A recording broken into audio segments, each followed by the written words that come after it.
अस्सलाम वालेकुम स्टूडेंट्स। हमारा आज का लेक्चर चैप्टर 10 का लास्ट लेक्चर है। इसमें हम लोग कुछ अल्काइल हैलाइड्स के रिएक्शंस को डिस्कस करेंगे। बीटा एलिमिनेशन रिएक्शंस हमारे बाकी हैं और इसके अलावा 3-4 रिएक्शंस हैं। अल्काइल हैलाइड्स के इम्पोर्टेंट लेक्चर है बीटा एलिमिनेशन रिएक्शंस और उनमें डिफरेंस अक्सर पेपर में पूछा जाता है। इसके अलावा हम लोग इसके अंदर कुछ शॉर्ट क्वेश्चन और एमसीक्यूज को भी, टॉपिक रिलेटेड एमसीक्यूज को डिस्कस करेंगे। Beta elimination reactions. In elimination reaction, the attacking nucleophile, अब इस attacking nucleophile को हम लोग बेस का नाम देते हैं। अब ये न्यूक्लियोफाइल नहीं कहलाता, बेस कहलाता है। न्यूक्लियोफाइल और बेस में डिफरेंस क्या है कि जब कोई भी न्यूक्लियोफाइल H पार्शियल पॉजिटिव पर अटैक करता है तो उसको हम लोग बेस का नाम देते हैं। तो ये बीटा हाइड्रोजन पर अटैक करता है न्यूक्लियोफाइल, अब ये बेस कहलाएगा। It is the hydrogen attached to the beta carbon. When attack take place on beta hydrogen, we get an alkene. Such type of reactions are called as elimination reaction. देखें, जो carbon directly functional group के साथ attached होता है उसको बोलते हैं alpha carbon. जो कार्बन अल्फा कार्बन के साथ अटैच्ड होता है इसको बोलते हैं बीटा कार्बन, और बीटा कार्बन से जो अगला कार्बन है that will be called as a gamma carbon.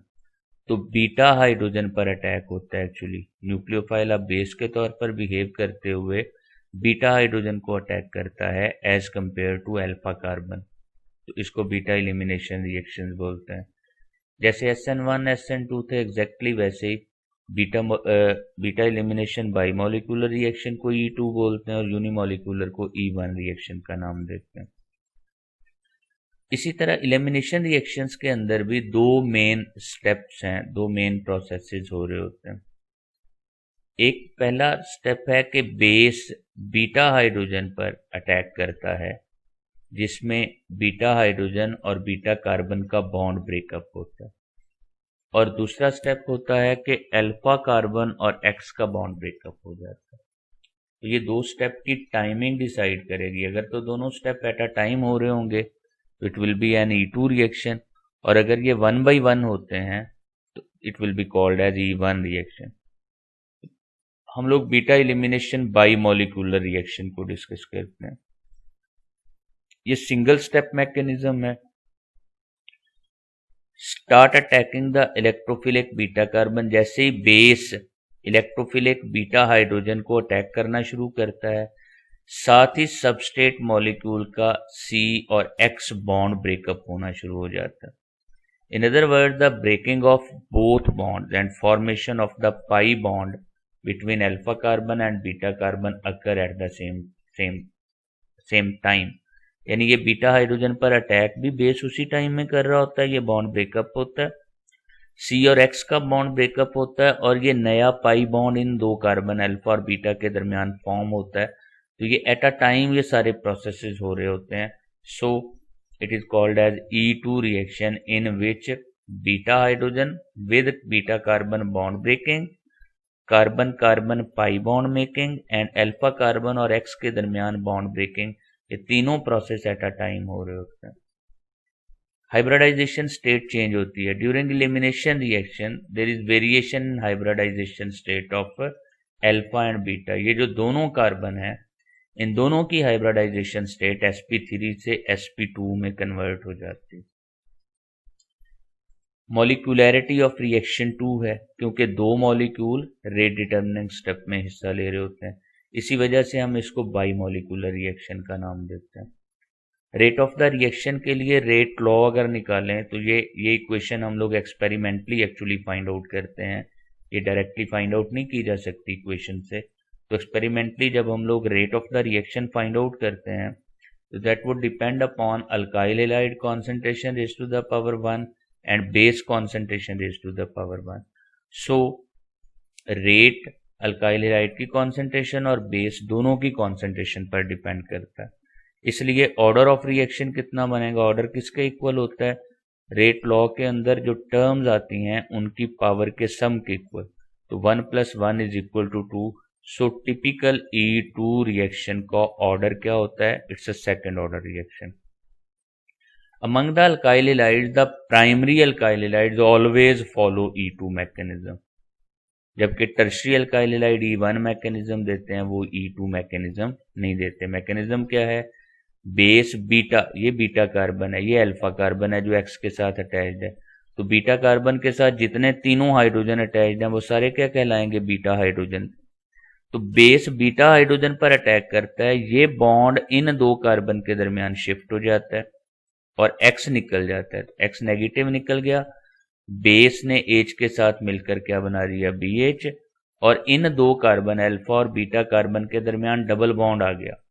तो जब भी कार्बन डबल बॉन्ड बनाती हैं तो उनकी हाइब्रिडाइजेशन स्टेट sp2 हो जाती है। तो यहाँ हाइब्रिडाइजेशन स्टेट sp3 थी, यहाँ पर उनकी दोनों कार्बन की अल्फा और बीटा की हाइब्रिडाइजेशन स्टेट sp2 हो जाती है। बेशक यहाँ एरो लगाकर साथ लिख दें कि here the hybridisation state of carbon becomes sp2 from sp3। यहाँ अल्फा और बीटा दोनों sp3 होती हैं, यहाँ दोनों sp2 हो जाते हैं। बीटा एलिमिनेशन यूनिमोलिकुलर रिएक्शन, ये 2 स्टेप मैकेनिज्म देते हैं SN1 की तरह। पहला स्टेप होता है ionisation of alkyl halide bond, यानी एक्स बॉन्ड, एक्स ब्रेकअप हो जाता है, कार्बोकेटाइन बन जाता है। और दूसरा स्टेप होता है कि बेस बीटा हाइड्रोजन पर अटैक कर देता है और पाई बॉन्ड फॉर्म हो रहा होता है। तो पहला step reversible ionisation of tertiary alkyl halide है, यानी ये टर्शियरी अल्काइल हैलाइड, इसकी रिवर्सिबल आयोनाइजेशन होती है in any solution, basic solution, किसी बेसिक सोल्यूशन में ये रिवर्सिबली आयोनाइज हो जाता है पोलर सॉल्वेंट के अंदर। कार्बोकेटाइन बनता है एज एन इंटरमीडिएट, ये है कार्बोकेटाइन जहां कार्बन पर पॉजिटिव चार्ज है। This step involve the covalent bond, क्योंकि ब्रोमाइड और सी के दरमियान कोवेलेंट बॉन्ड ब्रेकअप हो रहा होता है और कोवेलेंट बॉन्ड का ब्रेकअप होना मुश्किल प्रोसेस है, सो it is a slow step. इसी वजह से हम इसको रेट डिटर्मिनिंग स्टेप का नाम देते हैं।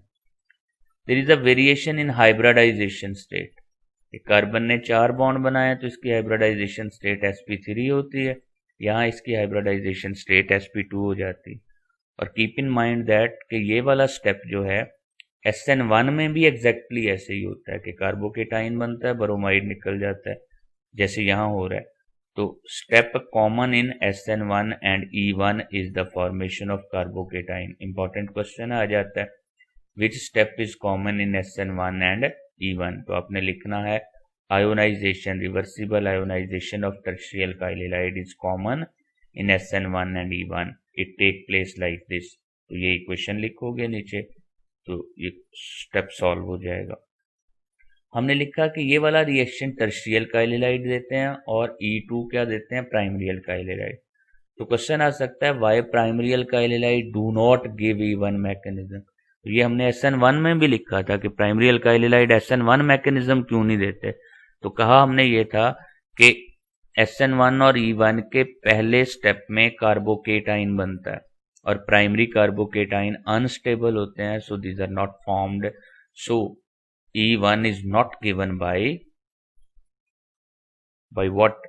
E1 is not given by primary alkyl halide, primary alkyl halide E1 mechanism नहीं देते। In E1 first step is formation of carbocation and primary carbocations are not stable, so primary alkyl halide do not give E1 mechanism। अब देखें इसका second step क्या है। Second step में क्या होता है, ये टर्शियरी कार्बोकेटाइन बनते हैं, यहाँ CH3 लगा दें तो वो वाला कार्बोकेटाइन जो पीछे आपने बनाया तो टर्शियरी कार्बोकेटाइन बन जाएगा। तो OH नेगेटिव या बेस अटैक करता है H पार्शियल पॉजिटिव पर, बीटा हाइड्रोजन पर, ये बॉन्ड ब्रेकअप होता है और कार्बन का पॉजिटिव चार्ज खत्म हो जाता है, तो यहाँ डबल बॉन्ड जनरेट हो जाता है। तो आप लोग इसमें यहाँ CH3, यहाँ भी CH3 लगा लेंगे, मैं भूल गया हूँ लगाना, यहाँ भी CH3 और यहाँ CH3, इन दोनों हाइड्रोजन्स की जगह पर CH3 हो तो ये टर्शियरी कार्बोकेटाइन से क्या बन गया? Alkene is formed. This is a fast step which results in the formation of alkyne. ये जो अटैक होता है बेस का बीटा हाइड्रोजन पर और फॉर्मेशन ऑफ पाई बॉन्ड हो रही होती है, इट्स अ फास्ट स्टेप, सो ये रेट डिटर्मिनेशन में हिस्सा नहीं लेता। During this step beta carbon also attend, alpha carbon तो पहले ही हो चुका है sp2 हाइब्रिडाइज, अब इस स्टेप में बीटा कार्बन भी sp2 हाइब्रिडाइज्ड बन जाता है, तो अल्फा और बीटा दोनों sp2 हाइब्रिडाइज्ड हो जाते हैं। इंपॉर्टेंट फीचर्स क्या है? मॉलिक्यूलरिटी, इसको हमने लिखा यूनिमॉलिक्यूलर रिएक्शन है, सिर्फ अल्काइल हैलाइड का मॉलिक्यूल रेट डिटरमिनिंग स्टेप में हिस्सा ले रहा है, सो इसकी मॉलिक्यूलरिटी 1 है। इसी तरह रेट ऑफ द रिएक्शन अगर रेट लॉ लिखें तो depends on only on the concentration of alkyl halide. Rate of the reaction चूंकि सिर्फ अल्काइल हैलाइड की कॉन्सेंट्रेशन पर डिपेंड करता है, इसलिए इनको हम लोग फर्स्ट ऑर्डर रिएक्शंस का नाम देते हैं, their order is equal to 1। और इसकी जो रेट लॉ निकालते हैं, rate law is equal to k alkyl halide concentration power 1। बाज़ दफ़ा यहाँ सब स्टेट कॉन्सेंट्रेशन भी लिखते हैं। तो sum of concentration terms exponent of concentration term, सिर्फ एक ही कॉन्सेंट्रेशन टर्म है, उसका एक्सपोनेंट 1 है, सो इसका ऑर्डर 1 है। टर्शियरी अल्काइल हैलाइड हमेशा E1 मैकेनिज्म देते हैं क्योंकि उनका स्ट्रक्चर क्राउडेड होता है, तो क्राउडेड स्ट्रक्चर होने की वजह से, और दूसरा टर्शियरी कार्बोकेटाइन होता भी स्टेबल है, तो टर्शियरी कार्बोकेटाइन हमेशा क्या देंगे? ये टर्शियरी अल्काइल हैलाइड हमेशा E1 मैकेनिज्म देते हैं। Wurtz reaction, these are some other reactions of alkyl halide. Wurtz reaction होता है जिसमें ether as a solvent use होता है, ईथर के अंदर रिएक्शन टेक प्लेस होता है, दो अल्काइल हैलाइड के मॉलिक्यूल जब सोडियम के साथ रिएक्शन करते हैं तो सोडियम दोनों में से हैलोजन को निकाल लेता है। जब दोनों हैलोजन निकल जाते हैं तो दो अल्काइल ग्रुप आपस में जुड़ जाते हैं, तो अल्काइल ग्रुप दोनों अटैच होकर एक अल्केन बना देते हैं, 60 सोडियम हेलाइड बन गया। जैसे इथाइल हेलाइड है, दो सोडियम के साथ रिएक्शन करे ईथर की मौजूदगी में, सोडियम में दोनों हैलोजेंस को निकाल लिया, दोनों ethyl group end to end join हो गए, तो 4 कार्बन वाला, दो कार्बन वाला अगर अल्काइल हैलाइड आप यूज करते हैं तो 4 कार्बन वाला क्या बन गया? अल्केन और 7 NH।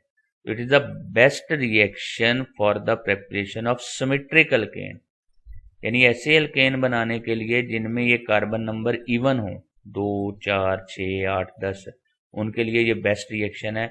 ऑड नंबर के लिए ये बेटर रिएक्शन नहीं लिया जाता क्योंकि उसमें फिर further step of separation involve हो जाते हैं, तो so odd carbon containing alkyl halide हम लोग इससे यूजली प्रिपेयर नहीं करते, और मीथेन इससे नहीं प्रिपेयर किया जाता। ये इंपॉर्टेंट पॉइंट है, एमसीक्यूज में अक्सर आ जाता है। वुड्स सिंथेसिस से हम लोग मीथेन प्रिपेयर नहीं कर सकते। Reduction of alkyl halide, alkyl halide में से हैलोजन का निकल जाना और वहां हाइड्रोजन का आकर अटैच होना, it will be called as reduction reaction. तो जब अल्काइल हैलाइड का हैलोजन एसिड के साथ रिएक्शन करते हैं in presence of zinc halogen acid से भी और अल्काइल हैलाइड से भी दोनों हैलोजेंस को निकाल लेता है, ZnX2 बना देता है और साथ अल्केन बन जाता है, अल्काइल के साथ हाइड्रोजन अटैच हुआ, सो इसलिए हम इसको रिडक्शन रिएक्शन बोलते हैं। इसी तरह ये 1 क्लोरोप्रोपेन है, तो अगर HCl और जिंक के साथ रिएक्शन होता है तो जिंक दोनों क्लोरीन को निकाल लेता है, CH2 के साथ ये हाइड्रोजन अटैच होकर CH3 यानी प्रोपेन बन गया, जिंक क्लोराइड। तो these are the reduction reaction. Question आ जाता है अक्सर, how anti knocking agents can be prepared from alkyl halide. आपको पता होना चाहिए एंटी नॉकिंग एजेंट्स कौन से हैं। टेट्राइथाइल लेड, टेट्रामिथाइल लेड को हम एंटी नॉकिंग एजेंट के तौर पर यूज करते हैं, चैप्टर 7 में पढ़ के आए हैं हम लोग, these are anti knocking agent. तो जब हम लोग मिथाइल क्लोराइड या इथाइल क्लोराइड का सोडियम और लेड अलॉय के साथ रिएक्शन करते हैं, it is a sodium and lead alloy. Alloy क्या होते हैं? दो मेटल्स के आपस में मिक्सचर बनाकर उनको सॉलिड कर लेते हैं, तो Na4Pb is the sodium and lead alloy. तो जब ये मिथाइल क्लोराइड के साथ रिएक्शन करता है तो 4 सोडियम 4 Cl के साथ निकल जाता है, 4 NaCl बना देता है, CH3 4 टाइम और लेड, टेट्रा मिथाइल लेड। इसी तरह अगर यहाँ मिथाइल की बजाय इथाइल ग्रुप हो तो 4 सोडियम के 4 क्लोराइड के साथ 4 NaCl बना देते हैं, इथाइल 4 टाइम अगर लेड के साथ लग गया तो it will be called as tetra ethyl lead. Tetra methyl lead और टेट्रा इथाइल लेड दोनों एंटी नॉकिंग एजेंट के तौर पर यूज होते हैं गैसोलीन में, तो इनको प्रिपेयर किया जाता है। अगर क्वेश्चन आता है how anti knocking agents can be prepared, तो आपने ये सारा रिएक्शन लिखना है, रिएक्शन भी और ऊपर anti knocking agent can be prepared by treating sodium lead alloy with alkyl chlorides. Question अक्सर आ जाता है, how symmetrical alkanes are prepared from alkyl halide, तब आपने ये वुड्स रिएक्शन लिखना है। तो वुड सिंथेसिस में दो अल्काइल ग्रुप आपस में कंबाइन होकर सिमेट्रिकल केन बना देते हैं, साथ सोडियम हेलाइड बन जाता है, और ये रिएक्शन ईथर की मौजूदगी में होता है।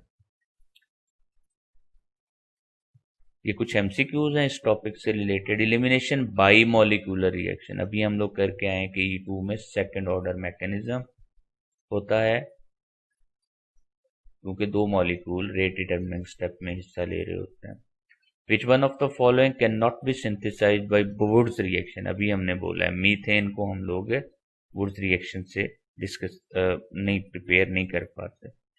Chloropropane has dash beta carbon, अब क्लोरोप्रोपेन में दरमियान वाले कार्बन पर क्लोरीन लगा हुआ है, तो उस कार्बन के साथ फर्दर दो कार्बन अटैच्ड है, यानी ये अगर कार्बन अल्फा है तो उसके साथ वाले जो दोनों कार्बन है वो क्या होंगे, बीटा। इसका मतलब है दो बीटा कार्बन वहां पर होते हैं।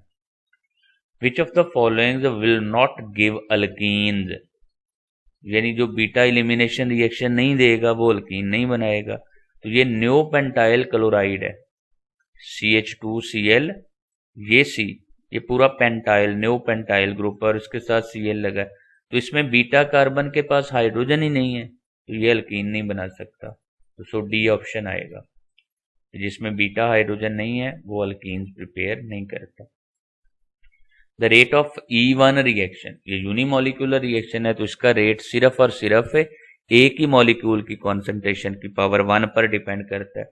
तो हमने लिखा था कि कॉन्सेंट्रेशन ऑफ सबस्टेट मॉलिक्यूल।